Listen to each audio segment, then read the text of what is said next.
कहानी की शुरुआत होती है पिछले पार्ट के 1 साल बाद की, जहाँ हम क्रिस्टोफर नामे एक लड़की को देखते हैं जो कि इस मूवी का लीड कैरेक्टर है। क्रिस्टोफर जंगल में विनी द पूह और उसके बाकी दोस्तों से मिला था, लेकिन किसी वजह से उसे वहाँ उन्हें अकेला छोड़कर वापस आना पड़ा, जिसकी वजह से वहाँ पर बाकी सारे एनिमल्स भूख से मरने लगे और इसी वजह से वो बाहर लोगों का शिकार करने लगे। क्रिस्टोफर तो वहाँ से आ गया था, लेकिन वहाँ पर मरने वाले लोगों का इल्जाम क्रिस्टोफर पर लगने लगा। इसके बाद वहाँ के करीबी लोगों ने जंगल में आग लगा दी, लेकिन इस लगने वाली आग से विनी द पूह बच गया था। वहाँ के लोगों को उन कातिल एनिमल्स का सुराग न मिल सका, तो उन्होंने इल्जाम क्रिस्टोफर पे लगा दिया। इसके बाद हम 3 लड़कियों को देखते हैं जो उसी जंगल में वेकेशन के लिए आई हुई थी कि अचानक से उनकी वेन हिलने लगी। उनमें से एक लड़की बाहर दरवाजे पर जब देखने के लिए जाती है, तब कोई बाहर से उसे राड से मार देता है और पूरी वेन को ही पलट कर रख देता है, जिसमें वो दोनों लड़कियां मर जाती हैं। और तीसरी लड़की जो वहाँ से बचकर भागने लगी कि तभी और नामियों क्रिएचर उसे भी पकड़ लेता है और उसे भी बहुत बुरी तरीके से मार देता है। इसके बाद हम क्रिस्टोफर को उसकी थेरेपिस्ट के पास देखते हैं, जो उन्हें ये बता रहा था कि उसे अभी भी डरावनी सपने आते हैं। तब उसकी थेरेपिस्ट कहती है कि वक्त के साथ साथ सब कुछ ठीक हो जाएगा। बाहर आने पर वो अपनी गर्लफ्रेंड से मिला, जो उसे घर पर ड्रॉप करने का कहती है। तब क्रिस्टोफर उसके साथ बैठ जाता है। रास्ते में क्रिस्टोफर उसे बताता है कि वो कुछ दिनों से काफी परेशान है, क्योंकि पुलिस का शक अभी भी उसके ऊपर है। तब उसकी गर्लफ्रेंड कहती है कि तुम्हें परेशान होने की जरूरत नहीं, क्योंकि लोग धीरे धीरे ये बात भूल जाएंगे और वैसे भी तुम तो बेकसूर हो। जब वो अपने घर पहुंचता है तो उसका पड़ोसी उसे बताता है कि किसी ने तुम्हारे डैड की कार पर कातिल लिखा हुआ है। ये देखकर क्रिस्टोफर और परेशान हो गया। दूसरी तरफ हम जंगल का सीन देखते हैं, जहाँ पर वो किलर एनिमल्स जहाँ पूह, टाइगर और वो और ये प्लान बनाते हैं कि वो क्रिस्टोफर से बदला लेंगे, क्योंकि उसी की वजह से वो इस हालत में पहुंचे हैं। कि तभी उन्हें पता चलता है कि कोई शिकारी उनका शिकार करने यहाँ जंगल में आया है। तब पिगलेट उस पर हमला करता है, लेकिन शिकारी उस पर शूट करके उसे मार देते हैं। इसी दौरान पूह भी वहाँ पर आ जाता है, जो इनमें सबसे ज्यादा ताकतवर था। पूह एक एक करके उन दोनों शिकारियों को मार देता है, लेकिन तीसरा शिकारी जो काफी जख्मी था, वो उनसे बचते हुए जंगल से भाग निकलता है। दूसरी तरफ हम क्रिस्टोफर को देखते हैं, जो हॉस्पिटल में एक बच्चे की ट्रीटमेंट कर रहा था। कि तभी उसे सीनियर डॉक्टर्स बुलाते हैं, कहते हैं कि तुम्हारे ऊपर काफी ज्यादा मर्डर के इल्जाम है और जब तक ये इल्जाम झूठ साबित न हो जाए तुम यहाँ काम नहीं कर सकते।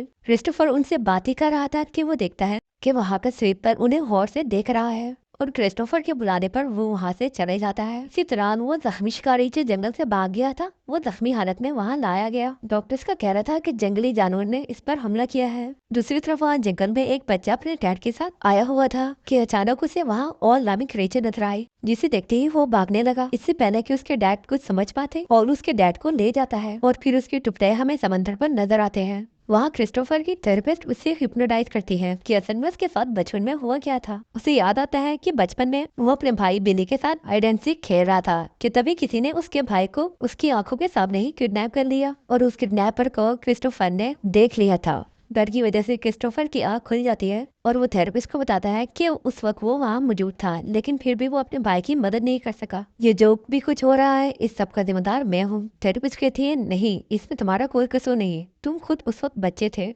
वहाँ जंगल में पुलिस खून के निशान का पीछा करते करते उन एनिमल्स के केव में पहुंच गई थी, जहाँ उन्हें और भी लाशें नजर आती हैं। वो शेरिफ ये देख ही रहा था कि अचानक से विनी द पूह उस पर हमला कर देता है और उन 5 को भी जान से मार देता है। घर में क्रिस्टोफर अपनी मॉम से बिली के बारे में पूछता है। तब उसके डैड बताते हैं कि उन्होंने बिली को ढूंढने की बहुत कोशिश की, लेकिन वो इसे बचा नहीं पाए, और हाँ, अगर उसे इस बारे में कुछ भी याद आए तो वो उन्हें रात पे बताए ताकि उन्हें इंसाफ मिल सके। क्रिस्टोफर जब इस बारे में सर्च करता है तो उसे पता चलता है कि बिली की तरह 7 बच्चे और भी थे जिन्हें अगवा किया गया था, और बाद में ये बच्चे मुर्दा हालत में आर्थर नामी डॉक्टर के पास से पाए गए, जो इन पर तरह तरह के एक्सपेरिमेंट किया करता था। बाद में एक पुलिस ऑफिसर क्रिस्टोफर से मिलने के लिए आया, कहता है कि उस जंगल में मेरे 5 ऑफिसर गए हैं, लेकिन वो अभी तक लापता है।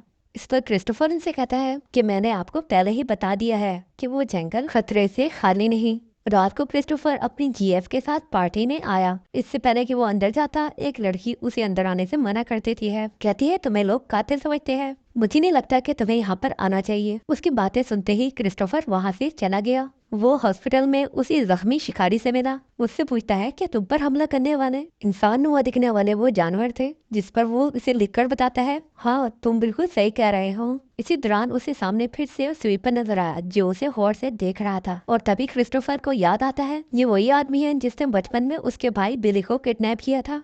तो वो उसका पीछा करते करते उसके घर तक पहुंच जाता है। क्रिस्टोफर उससे कहता है, मैं जानता हूँ कि तुम्ही ने मेरे भाई बिली को किडनैप किया, तुम ही इन सब चीजों के जिम्मेदार हो, तुमने मेरे भाई के साथ ऐसा क्यों किया। वो स्वीपर कहता है, जी मैं जानता हूँ और मैं इस बात पर बहुत शर्मिंदा हूँ। मैं ही था जो उन बच्चों को किडनैप करके आर्थर को बेचा करता था, इनके बदले वो मुझे पैसे दिया करता था।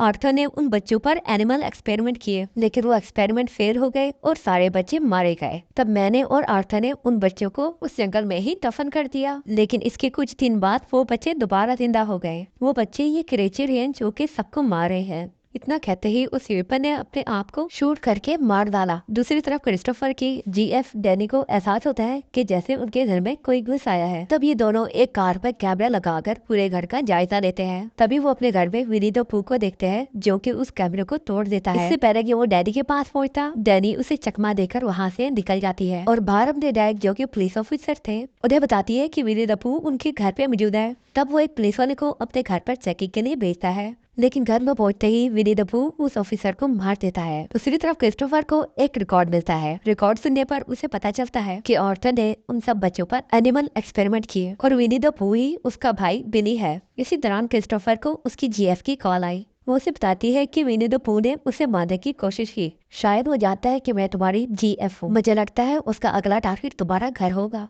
उनका शक सही साबित होता है जब हम विनी द पू को उसके घर के बाहर देखते हैं। उस वक्त घर में क्रिस्टोफर की छोटी बहन, मॉम और डैड थे। विनी द पू बड़ी बेदर्दी से उसके मॉम और डैड को मार देता है और इसी दौरान उसे वहाँ पर क्रिस्टोफर की छोटी बहन भी नजर आ जाती है। क्रिस्टोफर जब घर आता है तो देखता है कि उसके मॉम और डैड को बेदर्दी से मार दिया गया है, लेकिन उसकी छोटी बहन वहाँ पर नहीं है। तब वो अपनी बहन को ढूंढने के लिए कार निकालता है। रेडियो से पता चलता है कि करीब ही नाइट पार्टी में कुछ एनिमल्स ने हमला कर दिया है। विनी द पू वहाँ पर मौजूद सारे लोगों को बेदर्दी से मार रहा था। उससे बचने के लिए जब वो लोग दूसरे गेट की तरफ गए तो वहाँ पर टाइगर मौजूद था। वो बहुत खौफनाक लग रहा था और आगे बढ़कर एक लड़के को मार देता है। क्रिस्टोफर जब वहाँ पहुंचता है तो उसे लाशों के सिवा कुछ नजर नहीं आता कि तभी टाइगर उस पर हमला कर देता है, लेकिन क्रिस्टोफर यहाँ तैयारी के साथ आया था। वो टाइगर पर शूट कर देता है, जिससे टाइगर बुरी तरह जख्मी हो जाता है और वहाँ से भाग निकलता है। विनी द पू जो लोगों को मार रहा था, गन की आवाज सुनते ही चेन सा लिए उसका पीछा करता है। क्रिस्टोफर बड़ी चालाकी से विनी द पू को जंगल तक ले आया था